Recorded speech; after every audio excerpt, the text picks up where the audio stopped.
You know, in Rome, there has been, I think I would say some 10 years ago, justice and peace, integrity of creation.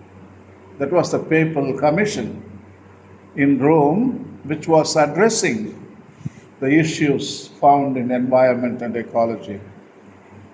See there, Vatican JPIC, the Commission for Justice, Peace and Integrity of Creation.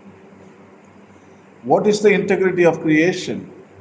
The value of all creatures in and for themselves, for one another, and for God, and their interconnectedness in a diverse whole that has unique value for God, together constitute the integrity of creation.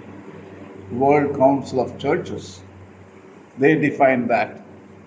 So, in other words, everything is integral, everything is universal, everything is included. So, that is interconnectedness, okay? For one another. See, everything is linked.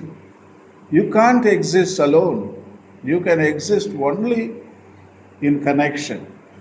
Yeah. Without connection, there is no existence. Everything is connected with something else.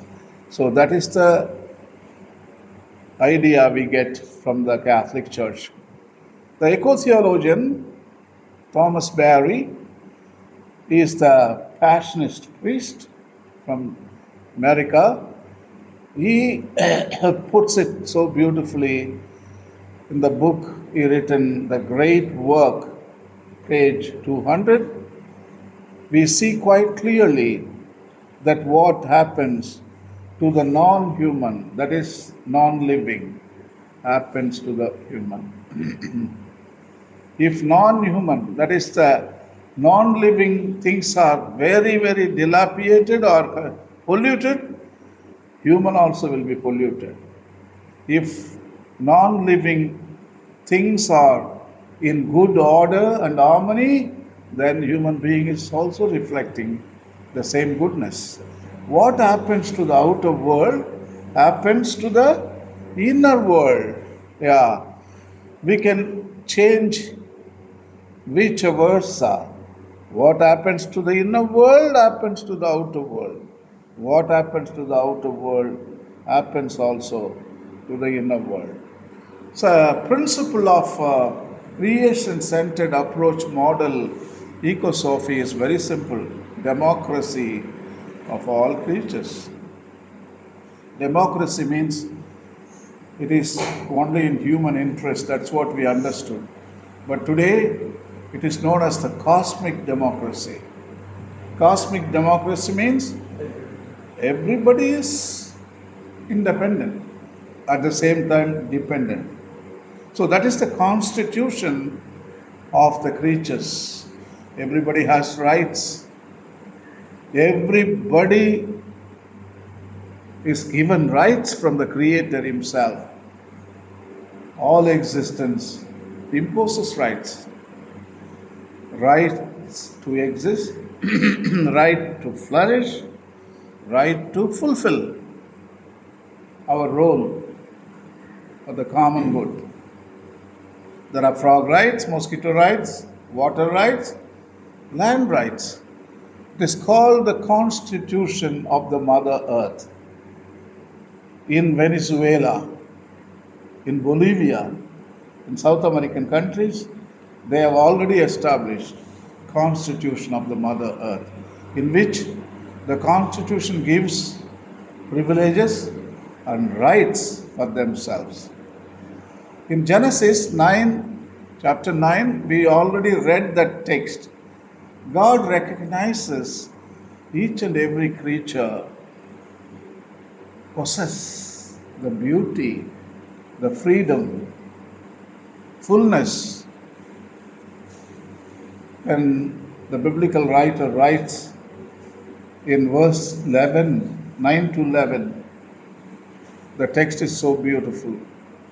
I now establish my covenant with you and with your descendants after you, and with every living soul that was with you, the birds, the livestock, and all the wild animals, all those that came out of the ark with you, every living creature on earth, I establish my covenant with you. Never again will all life be destroyed by the waters of the flood. Never again will there be a flood to destroy the earth. God promises that I will not destroy. If destruction happens, it is the human activity. It is not God's activity. So all these things, destruction happens and we blame God. The aeroplane falls down and killing all people, and we say, why can't God stop it from happening? But God didn't ask you to build an aeroplane. He told, don't do all that. You just go, eat, produce babies, and do adaptation. That is what He gave to all life. See, all life, they do only three things: consumption, reproduction, adaptation. Only one species. They do all, apart from doing all this three, and they engage building airplanes, buses, machines, and destroy earth. So when accident happens, if you complain to God, oh Lord, why don't you stop? He will ask you, did I ask you to build an airplane? I don't know what is airplane. I don't know how to stop it from falling. That is your invention. I didn't invent it. I gave only wings to the birds to fly. They never crash. They fly even today, millions of years. But only your aeroplanes fall down from the sky.